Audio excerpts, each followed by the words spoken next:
Cool. Amy, thank you so much for being here today. I am really, really excited about our conversation. Um, you describe yourself as a Bond girl, and you not only have an undergrad in molecular biology, an MBA, you have a pilot's license, you are a literal cover girl. Can you talk a little bit about all of your myriad careers and maybe some highlights from them and how you came about these different interests that you have? Sure. So yeah, the Bond girl thing, of course, is a joke. I'm not a girl, I but think you might um, be. the joke is because I like to shoot guns. I'm not Hmm. a great distinguished marksman, but I do like to shoot and I like to fly planes. And so people are always weird about that because those are things that not that many women do. And Yeah. they always make some joke about like, are you a spy? Are you a Bond girl? I'm not. But so that's that joke. I'm no stunt woman. I have no talent. I've certainly could not do international espionage. That'd be cool, but no. So and then the hyphenation and the sort of storied career, the twisty turny is, well, I'm almost 48. I'll be Hmm. 48 at the end of this year. And I didn't do the two main things that most people do. I didn't have kids and I didn't get married. So that freed up many hours a day and maybe some cash Hmm. that I could just do other stuff. I sort of was compelled to because you got to do something when you get up in the morning. Yeah. And so yeah, I had more ability to pursue hobbies. I turned flying from a hobby into a job.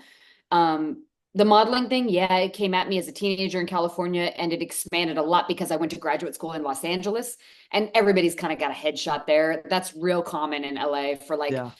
somebody will be a lawyer, but they'll also consult on a TV show so that it's legally accurate. Like that's very normal in that town to be tangentially in entertainment or modeling or acting, even though you also have another gig. Yeah. So I was, while I was in grad school and doing other things, I went there to do an MBA, worked for an oil company, but did quite a bit of modeling and other misbehaviors while I was in LA. And that's pretty normal. So, and the undergraduate degree in molecular biology, well, that was because that was what interested me. And I studied it at Cal because I liked it. I thought maybe I'd be a researcher or a professor. My father's a professor. And then what I found out is I was a fairly mediocre scientist. And I also did not enjoy the lifestyle of being a bench researcher. I worked on Alzheimer's and Parkinson's disease in a place in Marin County, California after undergrad. And I found it very isolating and a little bit hard on my soul. The animal sacrifice part was pretty hard for me. I understand it's got to be done. That's biotech, but I was miserable. And when you have an undergraduate degree that's kind of almost like a vocational skill, you're not really qualified to do anything else. Then you have to pivot if you want to do something else. So that's why I did an MBA because I was like, well, what am I going to do now? I've got a degree in molecular biology and I don't like doing molecular biology. So studying something is not always the same as doing it for a living, right? Yeah. Yeah. Was it waste 100%. time at Cal, the 4 years of molecular bio? No, I intellectually enjoyed it. I don't think anything's a waste of time. We Yeah. pivot Yeah. and we'll talk more about that. But the career was partially just chasing what interested me, partially having extra time and money, and partially kind of making mistakes and returning and pivoting like we all do. Yeah, absolutely. And I think especially with an undergraduate degree, so much of that is just teaching you how to think and sort of the soft skills and social skills as well that you're going to use. Like I have an English degree and I loved my education. But, I'm not talking about Baroque and Augustan literature on a daily basis. So Would I be great. would, Doesn't really but pay the bills. yeah, exactly. So, I think it's fairly common to not do exactly what you did in undergrad necessarily. Have there been any career paths that you've had that like you had a defining experience or something that really excited you? Yeah, so I helped. I mean, I was very low on the totem pole, but I helped take a very small oil company. Well, we had some technology in oil. We weren't just drilling. We had some technology stuff in the early days. I helped take it public and I got to do the road show and the investor relations part of it. That was very interesting. To see the beginnings of the, tiny pink sheet public market stuff.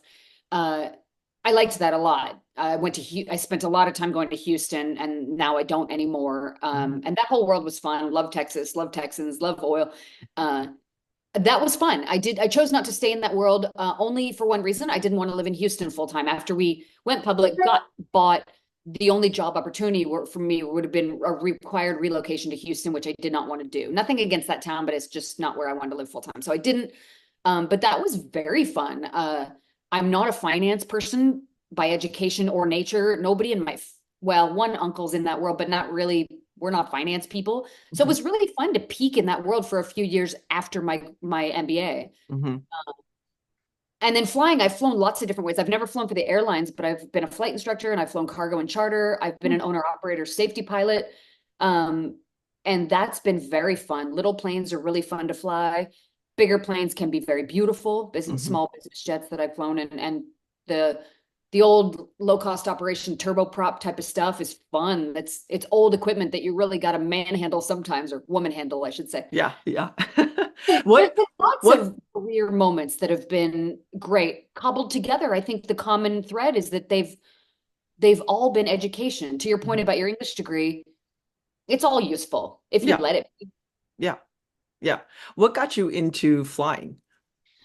My mom's dad was a pilot, so maybe it's in the blood. He was in the Air Force and then worked in other stuff after that. Mhm. He passed away when I was a teenager, but I think maybe there's something in the blood because the first time I tried to take a discovery flight, I was like, oh, this is for me. Your And heart. other people don't like it at all. We're all Yeah. different, and that's great. I was interested. I liked flying, and when I was after my MBA, we took this company public. I made a few bucks. I dated a couple rich guys, had a few bucks from that. I could afford flying for a hobby. Yeah.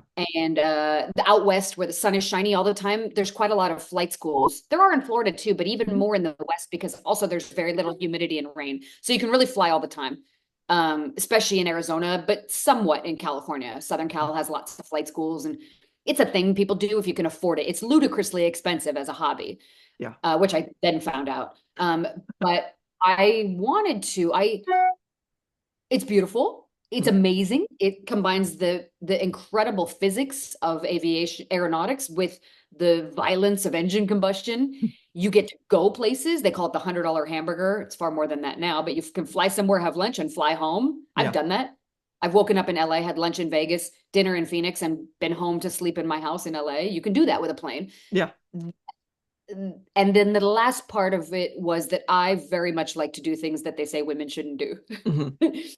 And that's a bit of obstinance and contrarianism that I do not hate men, but I am definitely a feminist. Yeah. I think women should have equal access to the pursuit of happiness, and we should be able to live full expressions of human lives just like everyone else. I don't think that we are solely to exist as baby machines and caretakers, and it's totally cool if you want to be one of those. Sure. Not me. I Yeah. never wanted a husband. I never wanted kids. I wanted to fly planes and shoot guns, and I think I should be allowed to be. Yeah. Uh, and I live in a country that still, for now, allows that. So I'll be darned if I'm not going to do it. Yeah. A hundred Uh, percent. I saw something the other day about and I'm right there with you with being a feminist and thinking that people, whatever gender, should have access to their dreams and what they want to do.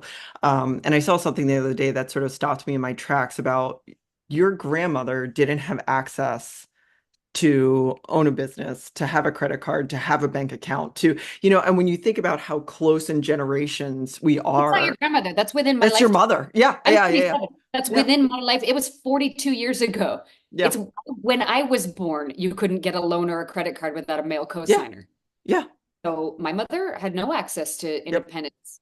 yeah. Uh, Lucky for her, my father didn't beat the shit out of her every day, but that's what used to happen to women. Excuse Yeah, my and language. and no, it's fine. And it's why people stayed in marriages. I mean, you didn't have another choice. So the whole argument about like divorce rates are so high, well, they might be, but there wasn't an option before. So, and Yes. I really love what you said about, choosing not to have kids and choosing not to get married, which I think is becoming more and more of an option for people now. But do you feel like did people kind of look at you sideways, or did you feel like you had to explain yourself over the years that that's the Every choice day. you've had to make? Yeah, Every yeah, day, because it's not, so it's called deviance. yeah, By definition, if you behave in a way that the majority do not behave, you are by hmm definition, by the numbers, you are deviant. hmm So I am.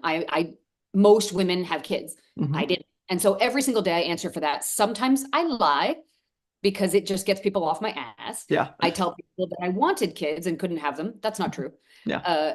But that really appeases people who want to feel superior to me because they have children. So Mhm. sometimes I even really turn it on. I start getting very sad about how I was infertile and couldn't have kids, and that really shuts them up. Sure.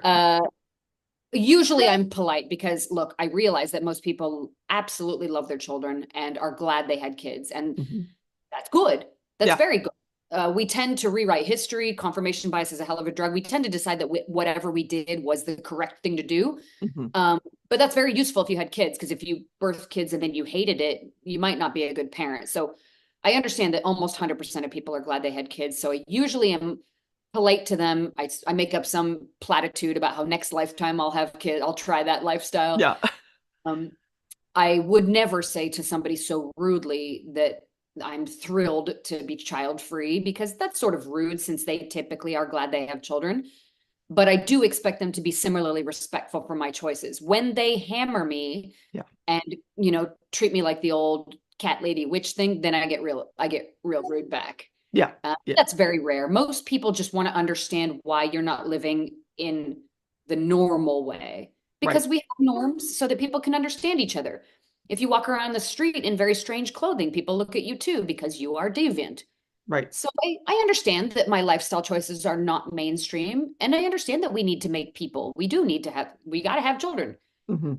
But last I checked, the population clock is still ticking up just fine. So Yeah. Yeah. We're at capacity, so right, it's totally fine. right. Plenty of Yeah. people breeding. Yeah. If the people lying saying that we have a population problem, well, we may have it in some places and not in others. There's Right. this great thing called immigration. My father was a refugee. I'm for choice. I Yeah. just want people to be able to do what they want. And look, if we have a real population problem plummeting worldwide, then you can start talking to me about how maybe women should really be encouraged to have kids. But right now, that's just not happening. Yeah. So, Yeah. And I think, and I do have two children, and I like them. They're great. Love them. Good I people. like I'm them. biased. Good. But it is one of those things that I've said to friends who don't have children or are thinking about it. I'm like, it's not that one is better than the other. It's just two different experiences. And it's about what you want, right? Like, and to your point, it's about having that choice of what you want. And having kids is not um better than not having kids, or it's just different experiences. And Thank you being for saying able that. to being able to go to Las Vegas for lunch and Phoenix for dinner and back home at night sounds pretty great too, which I can't do. So My at the sister moment. says that. She's like, "Oh, you have so much freedom." I'm like, "Yeah, but you have a house Yeah. full of laughter and light and love. You have things I don't have. Yeah. And no one has it all. You have everything you want every other day, right? Yeah. But You even the can't laughter, even what you said about laughter and light and love, like, and this took me a long time to understand. I know we're like totally off topic at this point, but this took me a long time to understand, is like all the different ways that we receive love. And, while it may not laughter, light, and love coming from children, it can be from friends, it can be from partners, it can be from pets, it can. So again, I think we talk about things in this monolithic way. And um, again, it's just different. It's not better, it's not worse, it's just different. I agree. My grandmother was on the other side. My father's mother was a pretty famous photographer in Europe, and she was never a wife. Father and his sisters were products of long-term boyfriend type of Mhm. relationships. She had a million friends. She was busy until the last couple years of her life. She lived to be 104. She traveled everywhere. She had a great time and plenty of love. You're right. I'm pretty extroverted. Yeah. I don't have I live in Manhattan.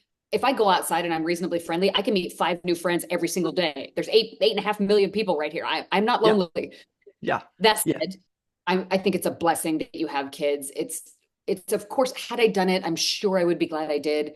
I think it's also important to be okay with how your life turned out, including the things you didn't choose. Yeah. Because we all have things that we chose, and then we all have things that kind of happen to us, and some of them are sometimes not great. Yeah. But you have to survive and live and kind of be okay and stumble along, right?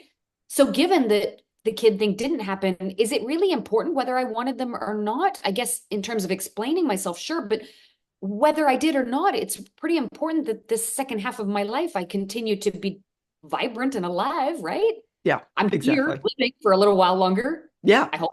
Yeah. I hope so too. Yeah, So whatever, if you're differently abled, or if you, I got friends who, divorce, bankruptcy, life comes at you, right? It Yeah. comes at you, and you have to sort of get okay with however it goes. Otherwise, you end up pretty unhappy, and that's not helpful. Yeah.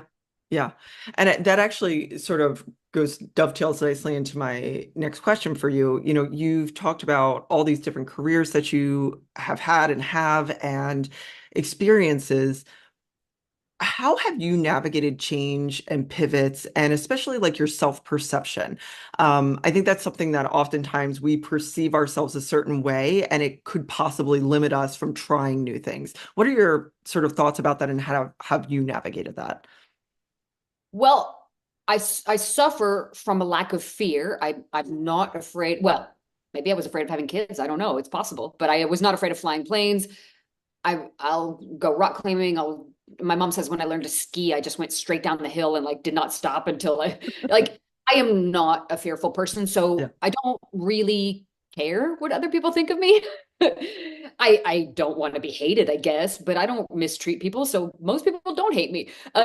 What they think of my life choices, well, I don't really care. I mean, my mother used to say, "You'll worry less about what other people think of you when you realize they don't." The truth is they have their own problems. They're usually Yeah. thinking about themselves. If they're thinking about you and hating you, it's usually all about themselves. So Yeah.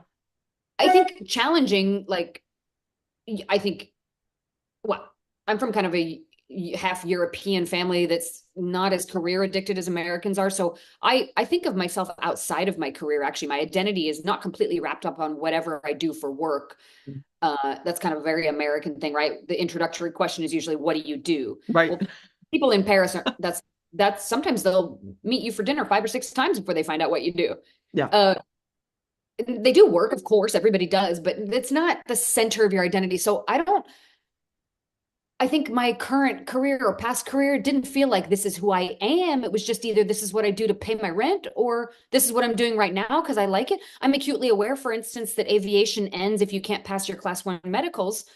So I have the beginnings of some heart trouble. It's fine. I'm not going to be dead tomorrow, Mhm. but I am aware that eventually I will not be able to fly for pay. No one can after age 65 in America anyway. They're trying to raise it. They're talking about it. We'll see. Mhm. But it's a career that's going to end anyway.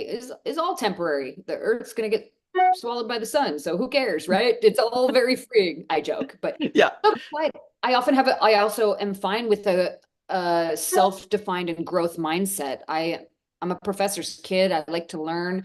I like to head forward. Um, I don't really look at my setbacks, as we talked about, like how I was kind of I wasn't that great of a scientist and I didn't like it. I don't really see those as setbacks as much as kind of part of growth. Maybe not the most fun part, um, but I'm generally fairly optimistic because that healthy Delulu serves me way better. Um, my benchmark of success doesn't require zero failure, Hmm. right? It's growth, whether it's growth that's super fun, taking a company public, making a bunch of cash, Yeah. or it's growth whether you find out you got a degree you don't need anymore. It's all growth. Right. Uh, I've had great role models and mentors. My dad's mom, super cool old lady before her time. My sister took 12, over 10 years out of the workforce to be a full-time mom. She loved those years. Then she started a lobbying firm, which is now she's absolutely kicking butt, and I'm so proud of her. Uh, so I'm around a lot of people who've pivoted, changed careers, done other things. I'll we'll both probably take some time out of the workforce as my parents age to help with elder care, Mhm. and then we'll probably return to other things, I suspect. So I'm lucky to be around people that don't just view change as possible, but they actually view it as normal, Right. right? Yeah, When absolutely.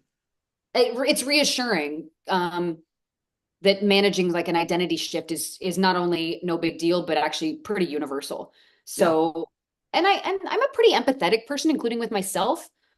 I've effed up a lot in life. So is everybody, but Yeah. I'm pretty, as long as you stumble forward and you try to be better, I think I'm pretty okay with that. Learning curves are kind of fun. Mhm. I don't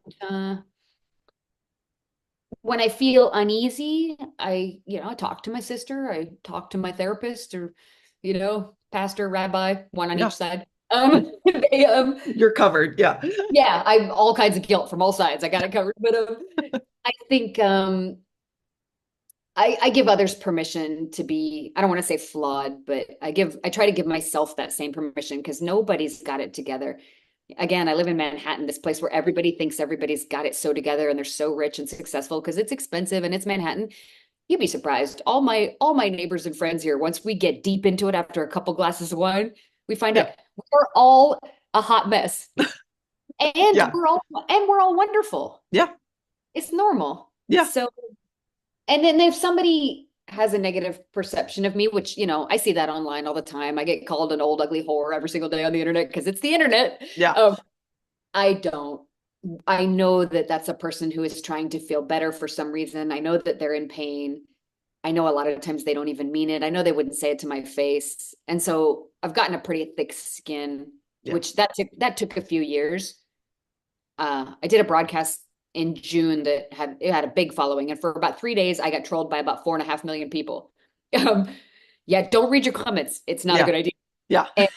And they called me every name in the book. But then, as a friend told me, she said, "Look, in about 2 days, they'll move on to the next thing, and they don't care. They don't really care." And Yeah. and that's exactly what happened. And so it passes. So even if others perceive me negatively, and even if they say or do something, they're not. I know that they're not perfect either. Yeah. So who cares? Yeah. Right? And Who cares? and it's really about, to your point, a lot of the negativity, not helpful critique, but the negativity, it's about them. And it's like, okay, I live rent free in your head and I'm moving Right? on. But It's I all love, attention. yeah, and I love your approach to flexibility, right? Like that pivoting and that changing and just being flexible and flexible with yourself, which is a really, I think, unusual thing in our culture. You are not your job, like you said. It's not quite that. So part of reading your bio and why I was excited for us to talk today is you've had so many different careers and I'm loving your viewpoint on things. And you are an advocate of sex work, which I'm sure you also get critique from in the comments. Can you talk a little bit about your advocacy work and thoughts on sex work? And one of the things that I was particularly interested in is it's, the world's oldest profession, but it's not something we talk about. It's something that we immediately judge and shut down. And it is work. And could you talk a little bit about the history of it and some of the challenges and possible solutions, especially as it relates to the 21st century and the time that we're living in today? So me personally, when I was in college, I was candy striping. When I thought maybe I'd go to med school before I realized I was too stupid to get through organic chemistry with anything better than a C. So this guy who was finishing med school, he was in residency rotating. He wanted to date me. He was 10 and a half years older. I didn't find that gross. I found him cute. He was only 29. He wasn't like 90. And my mother is considerably younger than my father. Mhm. It's his third wife. Took him a while to get it together. They've been married Sure. 55 years, totally in love. So maybe I saw that and didn't mind. So, and yes, part of what I liked about that guy, I dated him for 7 years. But yes, his success as he graduated, got out of med school, I'm looking at, I could date this guy who's like, you want to go to the opera in San Francisco, or you want to go to Tahiti for a week and I'll buy you all the bikinis because I know you're a broke student. You can't even afford the clothes. Or I could go out with some frat boy who doesn't even pay for my dinner. Right. So who would you pick? I was broke and he was better. I'm sorry. Yeah. If I'd been a billionaire, maybe not, but so I was kind of a sugar baby. Like this Mhm. guy covered everything because I couldn't. And Yeah. he understood. He's like, you're not opening your wallet. You have like negative income. You're in school and I'm making a lot. So, Right. like a lot of pretty girls, I just kind of became the girlfriend of a rich dude. Mhm. But he was never mean to me. He was wonderful. I loved him. And that was my first boyfriend and was for years. Yeah. When we broke up, I'm in grad school in LA. We don't make it. I had heard of escorting from a sorority sister at Cal. I was like, oh, like I'm gonna do that. That's the same thing I've been doing, just with maybe two or three guys instead of one. I'm fine. I'm brokenhearted, pretty lonely. I don't really want to like get back into it with one guy. I kind of want to date a little because I never had. He was the first and only. Mm. So I was like, I'm gonna do that. Looked around. No agency would hire me because I wasn't like a model or an LA type yet. I was this girl next door grad student. Mhm. But one told me, she's like, oh, you can do this yourself. You're super smart. You're young. You're extroverted. yeah, guys will love you. And so I looked online, there's this whole world, and I was like, oh, this is like regular dating apps, except the guys are generous. And Yeah. it seems great to me. And most of the time it was. Some very bad things happened, that I was naive. I didn't know there are bad people that try to force you to work for them. If you say no, they try to hurt you, Yeah. all that stuff. I guess I didn't come from the streets and I didn't really know there were people like that. Mhm. That's naive for sure of me. But like a pimp tried to force me to sell sex for him. I don't sell sex. I refused. Right. He tried to hurt me. I had to put him in prison. That was a whole nightmare. He's left me alone since he got out. I hope he's cleaned up his life, apparently. Victim services in Arizona tells me where he is to the degree that they know. And so far, so good. But that did happen. And I did not anticipate that stuff. So I don't think it was maybe the world's greatest choice, but I did also travel the world with super great guys, some of whom I'm still friends with. I have colleagues, if you will, sex workers who are married to their clients and they have children and are totally in love. All things exist. There's 8 billion of us out there in the world. Yeah. So sometimes it's very bad, coercive, trafficking, no safety, lots of disease, drug abuse. And sometimes it's basically, Trump and his wife. He's rich, she's hot. They love each other. They had a kid. They're fine. Right. Don't judge. It's an arrangement. Yeah. It's not a monolith. There's millions, maybe billions. What do I know? There's a lot of people in it, and it's not all the same. Mhm. That said, you're right. It has always existed. I got some guy flipped out on me for saying this online the other day. There's a thing called a hetarai, Hetarai. Mhm. It might be Hetaai, hetarai. Look it up. It's Greek. Okay. They were courtesans that were part of the church in ancient, the temples. Yeah. Yeah. And it kind of got guys to donate because you got these hot chicks. Super weird. It would be weird now if you went to like your services on Sunday and they had hookers, but they did that back then. Yeah. There's some Christian cults who've had this flirty fishing, which they had girls who were kind of flirting with the congregation to get them to come to church. And apparently there sometimes has been sex, whatever. Yeah. No, that's great. But in Mesopotamia, they had like church hookers. Rome sort of legalized it. They were kind of ambivalent. They had registries.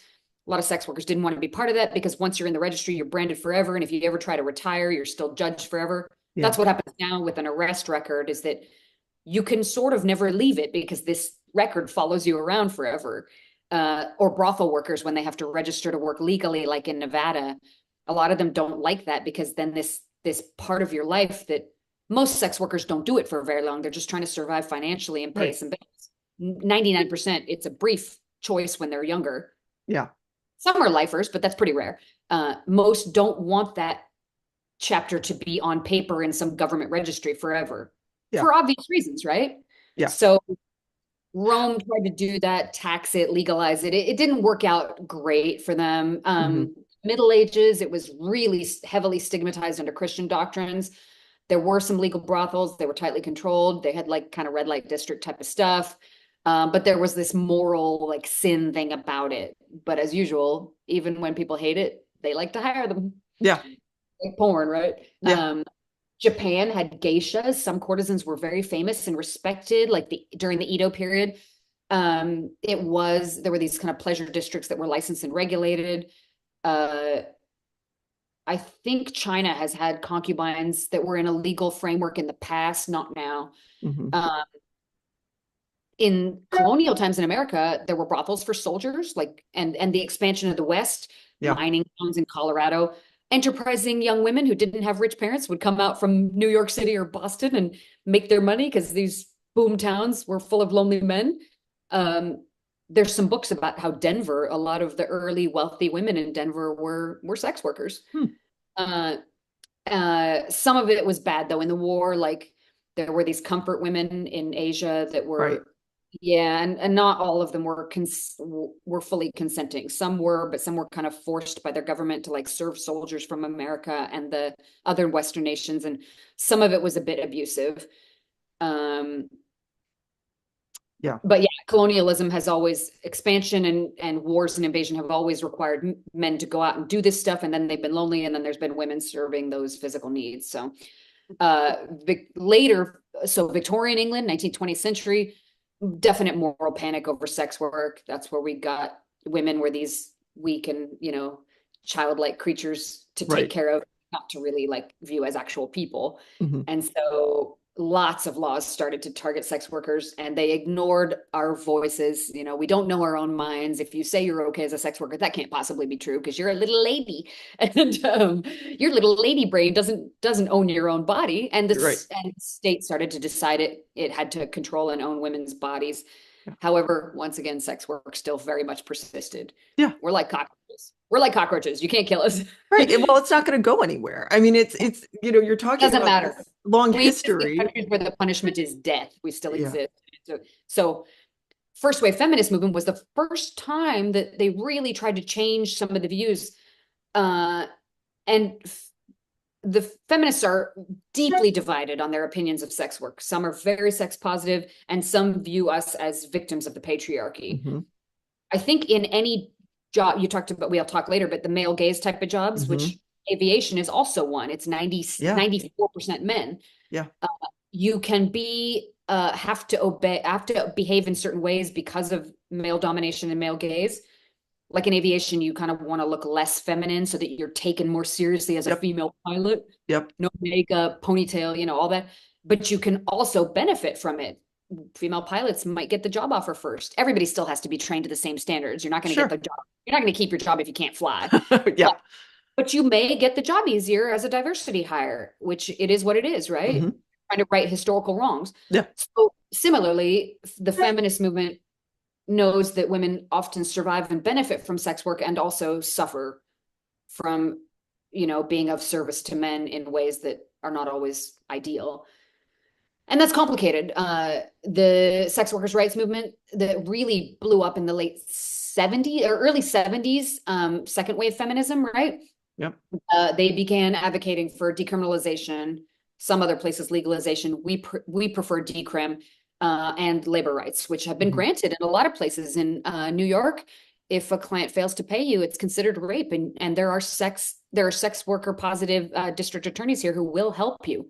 A friend of mine just got ripped off. He passed off fake money last night, and New York is going to help her try to make it right because Good. they consider that rape by theft, which Yeah. it is. Yeah. Belgium, they can unionize. New Zealand, they can like take a client to court if he doesn't pay. So all this stuff started in the 70s. Rhode Island briefly made it legal in America and then reversed that. Mhm. But the argument is that it's, like you said, it's legitimate labor and they should be free of violence, police harassment. Freeing them from stigma is a different thing because even where it's legal, like New Zealand, Australia, stigma is much harder. People still don't like it even where it's legal, kind of like strippers, right? It's legal. Yeah. Porn. It's Right. legal. People are still pretty upset by it because it's sex. Right. It's odd because everybody has sex. Like everybody has sex. Yeah. And where do you think, what is the stigma about? And like, what it feels sort of universal in a way.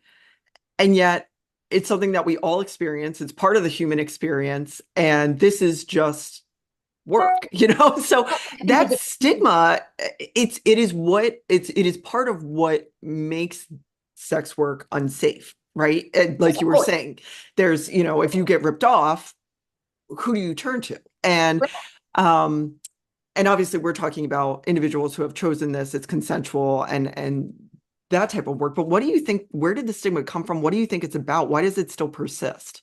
Well, to your point, we are not talking about trafficking victims or coerced labor. All of that is very bad, and we should and do go after that with the full force of the law, which is correct. Nobody hates pimps more than sex workers who had autonomy. Yeah. I really think the only good pimp is a dead pimp for me. Sorry. Mm-hmm. Yeah. That's probably not true. There's probably some that are ethical. I'd never heard of one, but whatever. Yeah. Personal opinion. I'll change my mind when I see something different. But yes, of course, we're talking about consensual adults, not children, not coerced labor. Coerced labor in any industry is a real problem, but you address that as a labor issue. Stigma. So we've never liked sluts, although we love to play with. Oh God, I mean, men who marry like the princess with the rich daddy, they love a slut on the side. But while they do love her, they also are very afraid of her. So, and why is that? Because if she were your woman, you might not be enough. She might cheat, right? So it's easier if you marry the sexless one who doesn't really like sex because she's not going to cheat on you, maybe.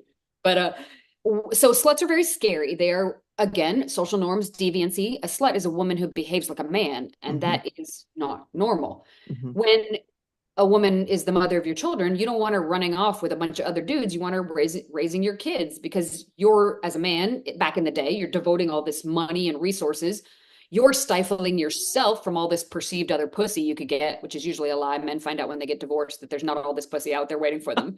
Yeah. But there is. Maybe if you're rich, there is, or hot, which is the rare one. But for the most part, men are like, well, if I had to stay committed, so does she. She doesn't get. So we kind of hate sluts. Um, Men tend to not like wealthy women. That's changing now, but it's very recent. Hmm. This idea of women having like a lot of money, their own million-dollar careers, that's like the last 20, 25 years. Yeah. And it's only in like New York and it's San Francisco, like it's a few places in the world where that exists, and it's almost zero. Right. But back in the day, if a woman was rich, it was only her father or her husband that made her rich. It was never her own labor. Right. So a woman who was rich was kind of a weird, you know, creature that you couldn't control. Yeah. What are you gonna offer her when she's already richer than you? Right. Right? She doesn't need you. Right. So a slut woman is a threat, a rich woman is a threat. The more logical, less hysterical arguments are, okay, if you having tons and tons of partners, there's an increased risk of disease spread. That is true. Even with condoms, the Sure. risk goes up with the number of partners. That's just math. Sure. It's in my business, they call it whorephobia when you judge, but that's just clap back at the fact is if you sleep with more people, there is more disease risks. That's Hmm. simple math. So I suppose it's fair to not want women to run around helping spread disease. Well, I would argue every sex worker I've ever spoken to or known has wanted things to be safer. It is the clients who hate condoms. It is the men who would like very much to spread more disease because they simply don't care about safety. They don't. Hmm. 99% of men would go absolutely bareback raw with a hooker and go right home to their wife and raw dog her too. Hmm. Why are Yeah. they like this? You tell me. I've never been able to figure it out. They Yeah. just not care about disease. I guess until they get one. I don't know. I think they lose 40 IQ points when they get in the sack with a hot chick and they just forget. Yeah. Don't know. Or they think I'll take my chances and gamble. I don't really. They're the same people at the table rolling dice, knowing that the math is against them. They're going to lose to the Right. casino. Right. I don't know. Ego, I'll be the one who doesn't catch anything because I'm so special. I do not know. Yeah. Yeah. But it's not sex workers who want disease because obviously if you catch a disease as a sex worker, there goes your livelihood. Exactly. Yeah. So Exactly. when in Calcutta, there's been some interesting data where they've decriminalized in Calcutta, and that has allowed sex workers to tell clients, you must wear the condom. Because clients would say, if you don't take off the condom and let me go raw, I'm gonna help get you in trouble Oh, because yeah. you're a criminal, right? I'll call Yeah. the cops, I'll do this to you, I'll report you to your landlord, you'll get evicted, all the things they can do when you operate in a criminalized environment. Well, when they decriminalized it, sex workers could say, you can't do any of that to me. Now I can force you to be safe. And they've had the HIV rates going down 1% or 2% every single year for 5 years now Wow. because sex workers can force safety because they're not, the clients can't threaten them, Right. right? Their work is legal. So legalization and decriminalization actually lower disease rates. Yeah. But Well, yeah, it's about power and control, on both ends of the spectrum, right? That stigma is about power and control over predominantly women, and decriminalizing and destigmatizing is about giving back that power and control. yeah, to the workers. Yeah. It's whether you want the worker to have power or the customer to have more power or the Yeah. manager. Yeah. Sex work, the workers have some power, but definitely more where it's less stigmatized. I don't know that you're ever going to see a world in which people think of it the same way they think of like working at Starbucks. Hmm. That would be amazing, but sex also makes people, so it's pretty important. When we love somebody and we're sleeping with them, many of us are jealous creatures. We don't want them sleeping with somebody else. Hmm. That's really a fear of abandonment, right? Yeah. I know many people who are in open marriages, they're not threatened by sex at all. Yeah. But we tend to still want some control over who they fuck and how because we want to make sure they don't fall in love. Good sex and good chemistry can lead to feelings that are pretty strong. Yeah. Every sex worker I know has had clients that have wanted to leave their family for her. That's Mhm. usually delusion because they're just having such a great time. Yeah. But you can get your wires crossed, right? Yeah. Yeah. We And they all- we can all- perceive that escape as Yeah, something else. Yeah. for 100%. sure. That's a great way to say it. They can, and maybe there's usually problems in the marriage that make them want out for lots of other reasons, but Yeah. yeah. So I think the stigma is multifaceted. I've talked to wives who are like, look, I gave this guy my life. I picked him over other options I had. I'm raising his kids for him. If he just spends money that's supposed to be for our family, right? The law is community property. Half that money is not his to spend legally Right. in most states. Uh, and I'm giving him my life. I don't want him to run around with tons of other sex workers. And it's fair.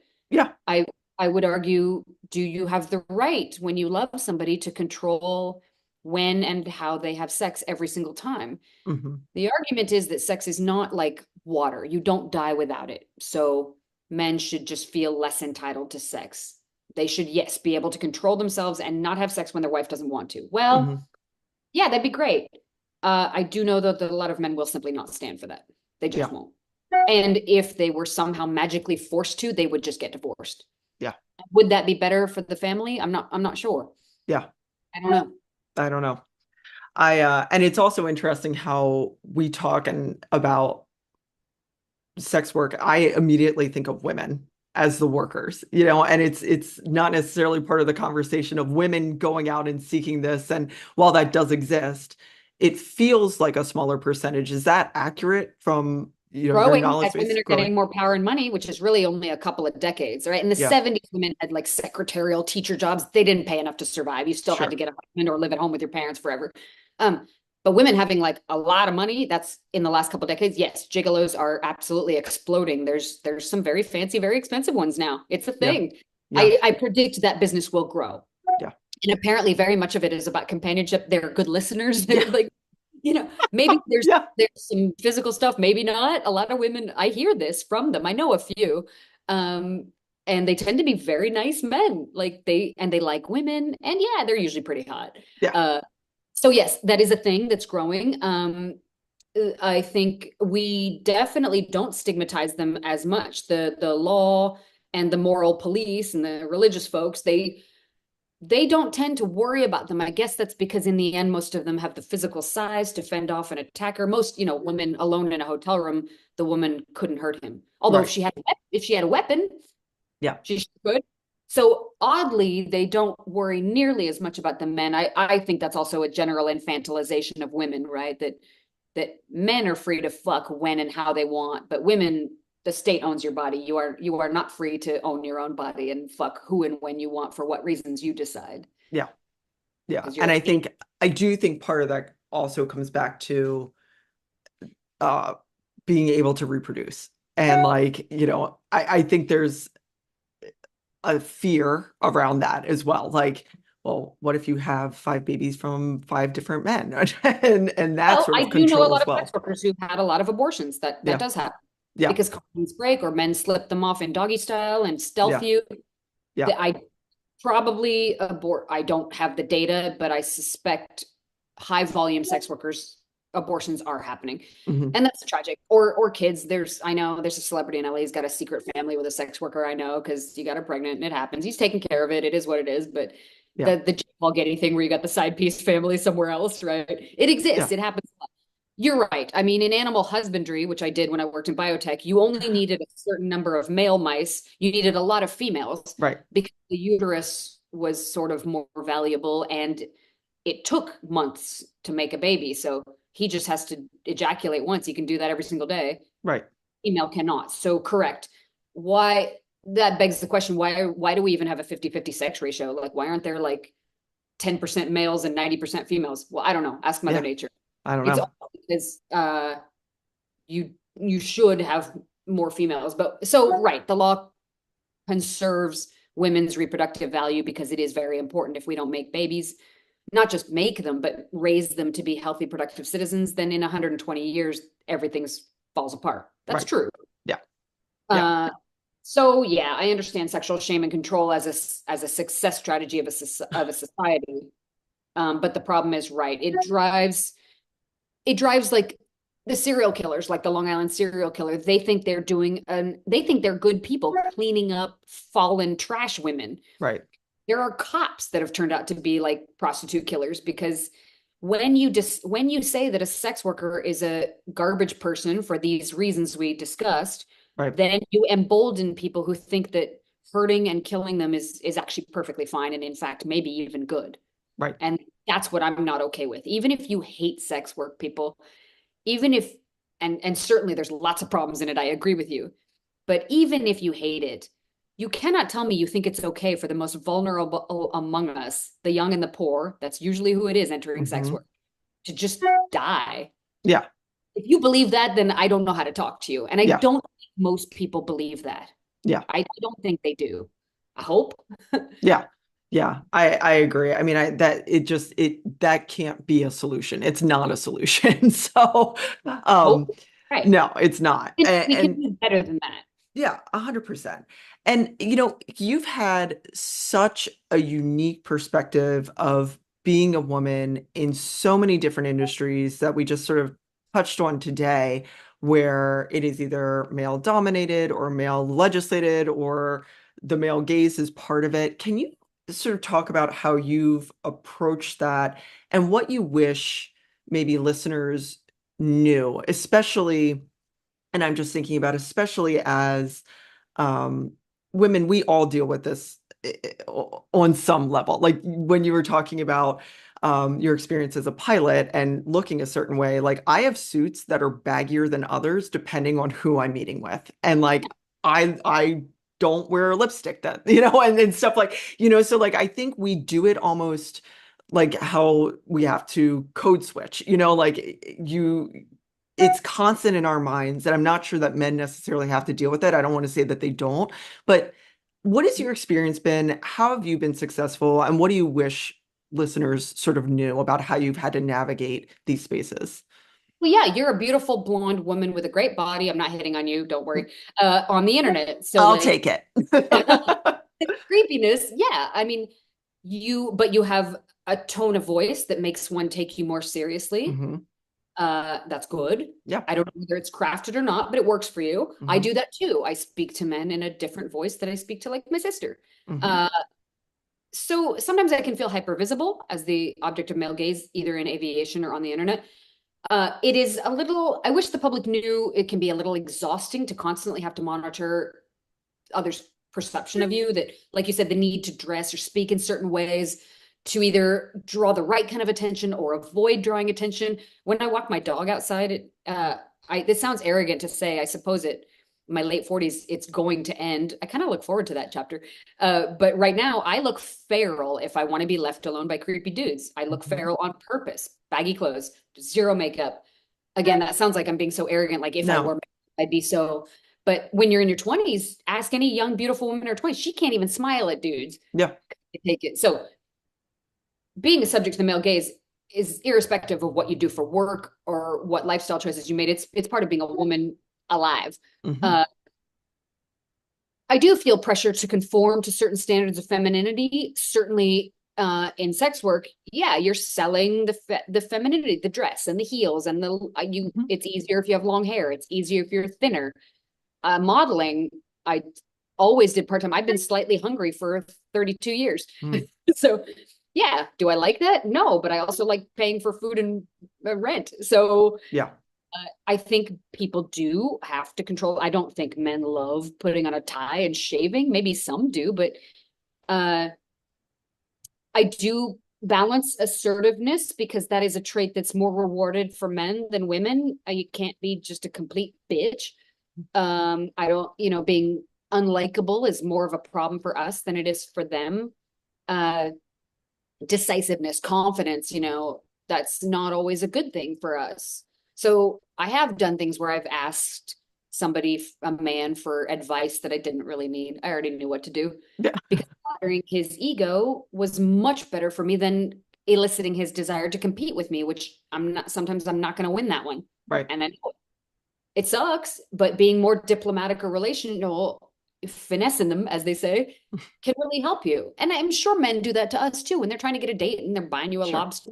They're trying to get sex, but they know if they just say like, "How about a blowjob, bitch?" That's not going to work for them. So Yeah. we all, it's called good manners. Right. Diplomacy is, but I wish I wish colleagues in aviation or leaders in modeling would sort of rely less on stereotypes, like the tokenism, the token female pilot, or the token model who's I now in my late 40s that I'm still hot. Hmm. Feels weird, like every day on the internet, like, God, you still look good. I'm like, Yeah. well, yeah, of course. I'm not dead yet. Yeah. Sorry. Yeah. Uh, I wish they would just provide equal opportunities for lots of different kind of people and create spaces where we don't have to be token, and we also don't aren't expected to represent our entire gender. Because again, like I said, it Yes. can get exhausting to the emotional toll that comes along with being scrutinized. Yeah. Uh, Yeah. uh, 100%. it might get there. It might get there someday, I hope. Luckily, the microaggressions that I've gotten from when I worked in oil, we'd have a meeting in Houston with the Saudis who would ask me to go make coffee because they didn't realize that I was an MBA and I was part of the team. Right. Sometimes I made the coffee. Yeah. I Uh, but those microaggressions were much worse a decade and a half ago than they are now. There are far fewer intentional slights, far fewer men behaving that way, especially American men, which I think, Hmm. even though it's not perfect, it sure as shit is better than anywhere else in the world. Yeah. Um, so my confidence used to get eroded a lot faster Hmm. than it does these days. I don't experience a lot of like mansplaining and none of this stuff anymore. I think it gets better every year. And I Yeah. think a lot of men out there who really don't hate women and view us as partners and equals in business and otherwise. And I'm hopeful that that will continue. Yeah. Yeah. And I agree with you. And I think even just in, 2 decades that I've been out of college, it doesn't feel like a long time, but just uh, friends of mine from college that I'm still in touch with, we're like shocked at just dynamics now between men and women and opportunities women have and just stuff that we just put up with and didn't think anything of it at the time, and I do agree that we are getting better and better every year. And I think the conversation and the national dialogue that we're having has gotten better. So uh, I think we're moving in the right direction, if we I put it mean, that these way. young Yeah. guys in Manhattan in their late 20s, fresh out of college or grad school, law school, whatever, Yeah. they like career women. It's expensive Yeah. here. That somebody that like makes her own money. Yeah. Um, they actually don't want to date some like good looking loser. Like it's very different. And Yeah.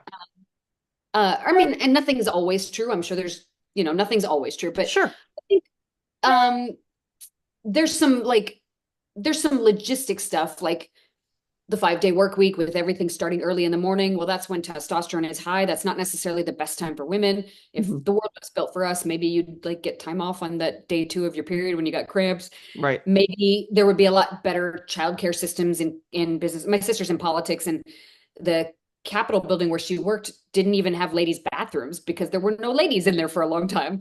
And now Gosh. they do, but they're actually really small and there's not enough for them. It's an Yeah. old building. Yeah. So there are barriers to entry and advancement. I think that's one of the reasons a lot of women enter sex work. It's one of the few careers with zero barrier to entry. Yeah. Sad.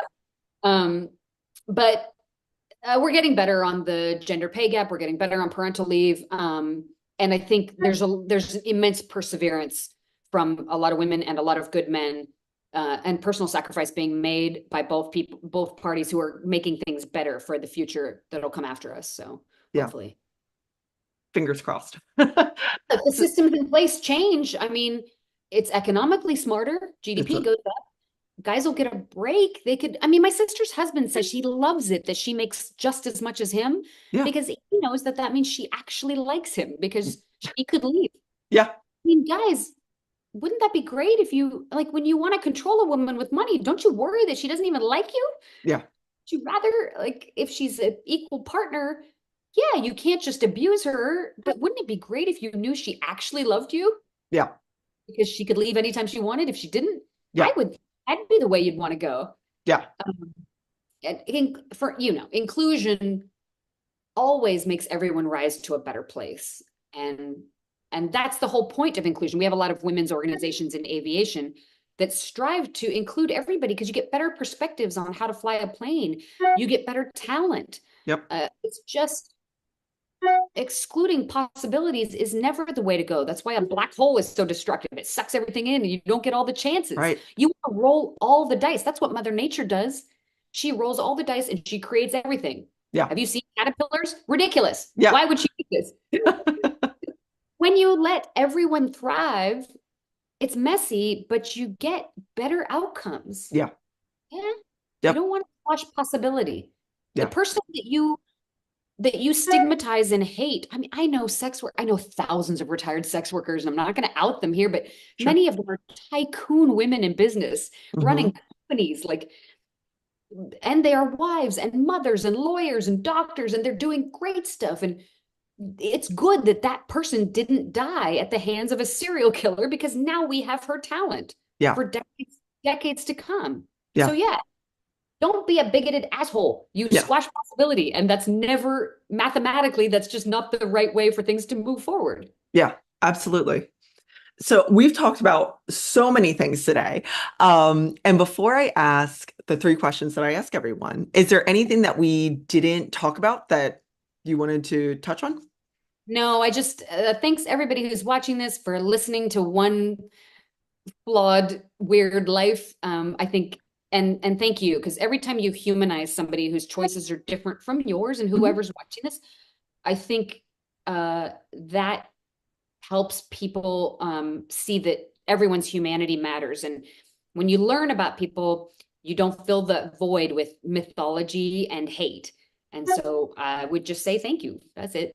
Wonderful. That's great. Yeah, I just spoke with someone last week, and one of the things we talk about is leading with curiosity and how curiosity really is the antidote to fear. And the more we talk to each other, and we don't have to agree with each other, but the more we understand each other, the better it is. And so I appreciate you so much for coming on and sharing your experiences and your viewpoints. And I hope people learned something today. But so, what advice would you give to your younger self knowing what you know now? Hang on. No, don't. Just don't do any of those things you're thinking about doing, I would say. No, jokes aside, don't. No, I would say it gets better. Mhm. The times that are real dark where you almost didn't make it, just Mhm. hang on. Because you don't want to miss a lot of the beauty that did end up coming, that I'm glad I stuck around for. So That's that's pretty don't, amazing. hang on. It gets better. Yeah. And what do you love? And this could be in any of the roles that you've had or currently have. What do you love most about what you do? I mean, the people. I've met the most fascinating people. And yes, they are different. Yeah. In being a big old gold digger, I met billionaires and entertainers and Hmm. people that are just at the top of their game. And Hmm. sometimes they're very weird and difficult, sometimes not, sometimes they're Hmm. awesome, but pure excellence in whatever it was that they were up to, finance, entertainment, singing, acting, whatever. And that was fascinating, because where would some middle class kid from Northern California meet those kind of people? I never would have. And so peeking into their world, yeah, I'm mad that I will never own a private jet, because those are amazing and I'm jealous.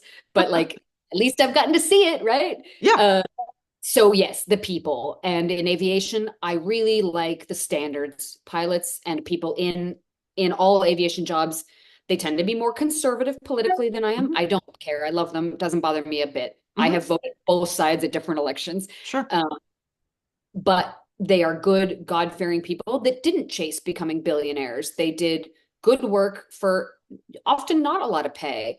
And a lot of them are former military, and they're just really upstanding types. I like them. I maybe wish I was more like some of them. Hmm. So, and then in science, it's people who can like almost see the future. I mean, they're so smart. I was the dumbest person at Berkeley, probably, and I was one of the dumber ones in the biotech lab I worked at. But being around that kind of brilliance, my chemistry 1A teacher was the guy who discovered plutonium. He's passed away now, but Glenn, Casual. Yeah. Glenn Seaborg. I mean, that level of, yeah, it's like an alien to me. Yeah. It's always been the people. Yeah. That's amazing. And also, just for the record, being one of the dumbest people at Berkeley means you're like top 10% in the world. So you're you're a pretty good, you're a pretty good standing. And It's so hard. I have nightmares about being back there. oh And like when I no. wake up, I'm so happy that I'm not in college anymore. Like, Do you have the school nightmare ever that you like can't get your classes or something? You have it You or no? know, no, I don't. I actually talked to someone, Savannah Hypes, one of the earlier episodes, and she is a sleep therapist and deals with anxiety and especially in high performing individuals.